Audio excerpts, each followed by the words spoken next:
It's the final countdown to Diwali. We have 10 days until Diwali. What is Diwali? You always see people holding the diyas, the lights. There's the famous Office episode. I played Mindy Kaling in the Office musical parody off Broadway and on a national tour. And there's that one episode where they all go and celebrate Diwali. Ryan! So you might remember that I said on the Shera, the last day of Navratri, that we were celebrating this 10-headed demon king Ravana being defeated. But Diwali is a celebration of just that. That tale comes from the Ramayana.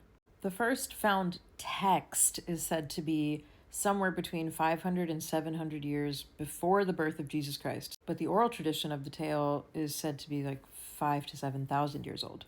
There are 7 chapters of the Ramayana, and it centers around Rama and Sita. An impossible tale to cover on TikTok. You should know that I'm not the kind of Hindu that supports the BJP in India or Zionism in any form. And Ram is a point of contention in India right now. I genuinely don't think it's worth it to get into it on here for the hate that will come from very conservative Hindus. But just know that while I do believe that there are some things within Hinduism that are a closed practice, and I do think the culture around it is closed, these stories are for everybody. You do not have to be ritualistic or traditional to connect with God or any other kind of spirituality. China is largely about having to be isolated, ocean, everything stripped from you, and figuring out what bounty you're still left with. Hint, it's you.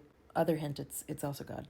Final hint, you are God. This is the kind of stuff that you have to be very open-minded about. And if you can't be, then you're just simply not, I don't want to say smart enough, but you're not ready, honey. You're not ready for this kind of spirituality yet, if this is triggering you.